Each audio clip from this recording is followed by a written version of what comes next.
السلام عليكم ورحمة الله.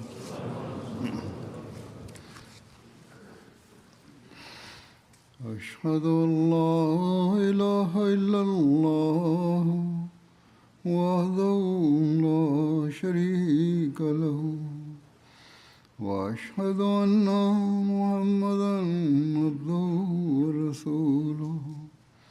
أما بعد فأعوذ بالله من الشيطان الرجيم. بسم الله الرحمن الرحيم. الحمد لله رب العالمين الرحمن الرحيم مالك يوم الدين. إياك نعبد وإياك نستعين. اهدنا الصراط المستقيم صراط الذين أنعمت عليهم غير المغضوب عليهم ولا الضالين.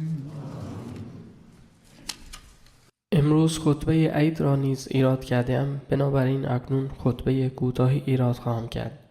به همین منظور نقل قولی از کلام حضرت مسیح موعود علیه السلام انتخاب کرده‌ام که همواره باید به آن توجه داشته باشیم.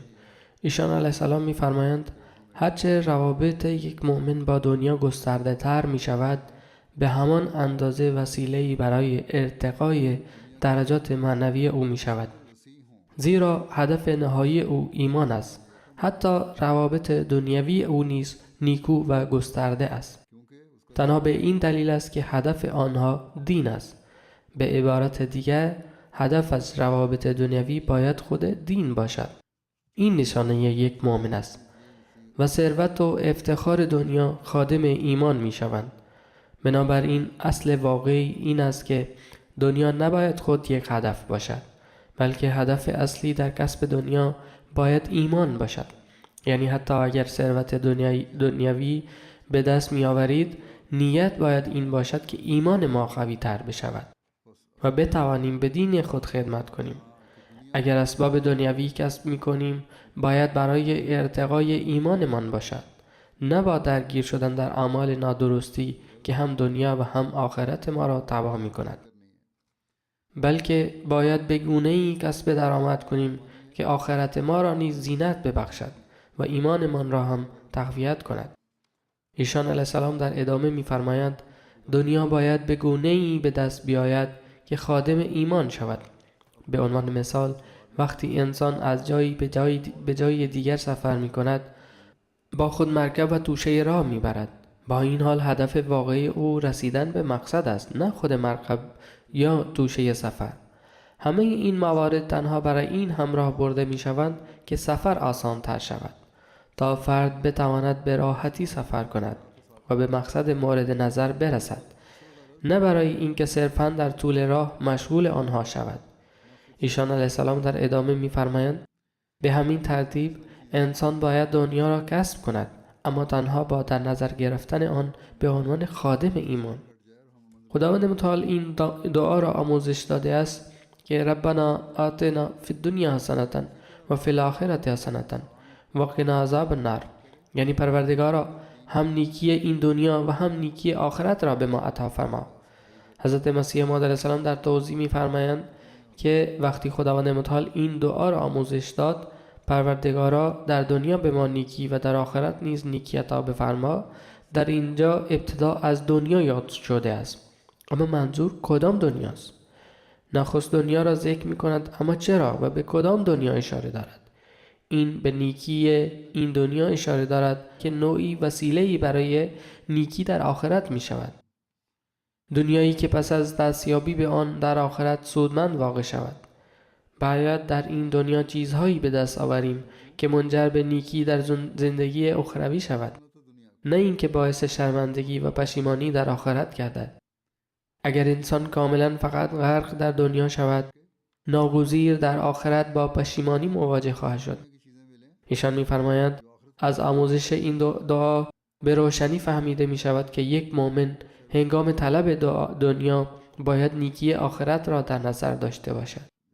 در عین حال در دل عبارات نیکی این دنیا تمام آن اسباب عالی برای کسب توشه دنیوی گنجانده شده است که یک مسلمان مؤمن برای به دست آوردن دنیا باید آنها را اتخاذ کند. دنیا را از هر روشی به دست آورید که نتیجه آن تنها نیکی و خیر باشد و نه از روشی که باعث آزار و آسیب به انسانی دیگر شود و نه روشی که مایه شرمندگی یا رسوایی در میان هم نوعان گردد. چون این دنیایی قطعاً وسیله‌ای برای خیر در آخرت خواهد شد. ثروت دنیوی را چنان کسب کنید که نه تنها به نفع شما باشد بلکه به بشریت نیز سود برساند. اجازه ندهید در زندگی دنیوی شما اعمالی وجود داشته باشد که باعث شرمساری شما، خانواده یا بستگانتان شود. بلکه زندگی شما باید پاک و صالح باشد، زندگی که بر اساس تقوا و پرهیزکاری پیش رود. وقتی چون این زندگی پایه‌ریزی شود و زندگی خود را به این شیوه وقف کسب دنیا کنید، آنگاه برای شما در هر دو جهان برکات به همراه خواهد داشت.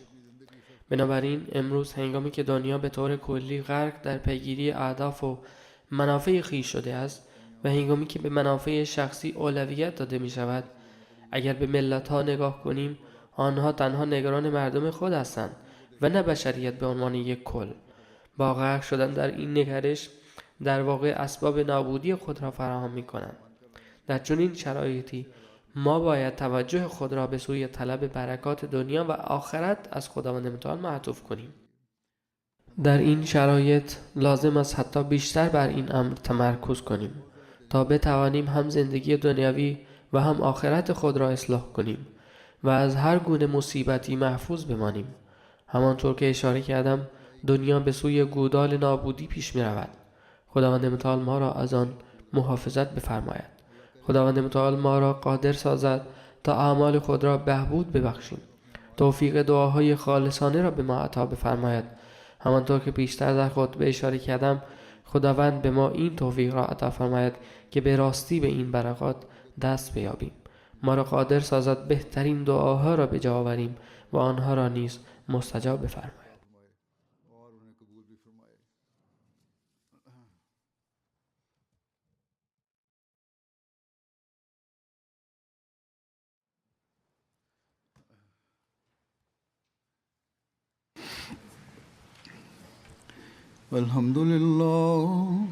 الحمد لله نحمده ونستعينه ونستغفره ونؤمن به ونتوكل عليه ونعوذ بالله من شرور أنفسنا ومن سيئات أعمالنا من يهده الله فلا مضل له ومن يضلل فلا هادي له ونشهد أن لا إله إلا الله ونشهد أن محمدا عبده ورسوله عباد الله رحمكم الله إن الله يأمر بالعدل والإحسان وإيتاء ذي القربى وينهى عن الفحشاء والمنكر والبغي يعظكم لعلكم تذكرون اذكروا الله يذكركم وادعوه يستجب لكم ولذكر الله أكبر